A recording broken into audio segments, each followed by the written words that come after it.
Okay lang din. Hindi. Hi, Snitch. Tangay ng buhay. Ano ba tong buhay ko? Mukhang bagong gising. Wala man akong ginawa sa buong maghapon kundi matulog ng matulog. Seryoso, puro tulog ako. Tangina. Ano ba tong buhay ko? Di ko maintindihan.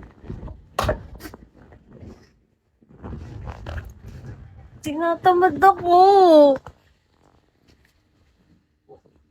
Ah, tatawa ako sa buhay ko. Gato na ginagawa ko sa araw-araw, ate. Sa araw-araw. Magandang tingnan lang namin. Diba? Wala ka na talaga sa buhay. Ha? Hindi ko maintindihan yung... Oo, wala akong magawa. Pero sobrang nataang alin. Wala akong magawa sa buhay ko. As in, te. Kakatapos ko lang manood ng movie. Nagising ako, I think 3 p.m. Pagkagising ko, naligo ako. Tapos, kumain. Kinain ko, tinapay lang, tsaka kanto. Tapos, pagtapos ko kumain, nanood ako ng movie. Pagtapos ko manood ng movie, ito, magla-live na. Tangina, walang kakwenta-kwenta yung buhay ko. Like, ganun lang. After ko mag-live, scroll na naman. Parang I know, I know. May tingnan mo naman yung tsura ko dito, te. Tangina ng buhay ko. Like, oo, rapido. I know, guys. Hindi ko alam kung parang nawawala na naman ako eh. Parang naliligaw na naman ako eh. Hindi na ako nainom ng Coke. So, ang eksena, naisip ko lang, ano ba? Kasi kung hindi pa ako kinukuha ni God, meron pa siyang plano sa akin. Ano kayang plano sa akin ni God? Hindi naman sa pinagmamadali. Kumbaga parang naku-curious lang ako, ano. Kasi tingnan mo yung tangina. Gagay, lumabas ka na.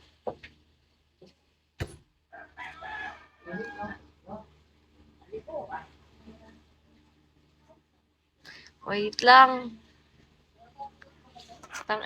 Nagla-live na lang yata ako para mag-grant ng mga nangyayari sa buhay ko. Ngayon nangyayari, wala man nangyayari sa buhay mo. In love ka ba? Saan ako in love, ate? Hello, Pedro. Naliligo ka na naman ang plano sa buhay. Alam. Magmahal yun ang plano. Leche, mahal na naman. Tangay ng mahal-mahal yan. Hindi pa talaga kinakuha ng mindset ako. I mean, hindi naman sa ano, di ba, curious lang ako. Tangina, para akong napabayaan talaga. Kung ano-ano na lang naiisip mo, sira ka, anong kukunin ka dyan. Ha? Kwento ka na ba? Anong kukwento ko? Alam ko na ba't ganyan buhay mo? Bakit? Sige, change account ka na nga.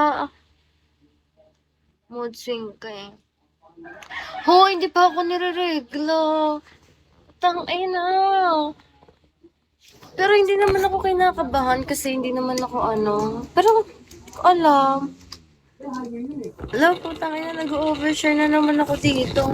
Parang 2 months na ako hindi nire-regla. Hala, baka may sakit ako. Congrats, thank you guys, kinang ina nyo. Buntis, sira ulo pa na mabubuntis. So guys, looking for tatay. Looking for tatay guys, naghanap ako ng tatay.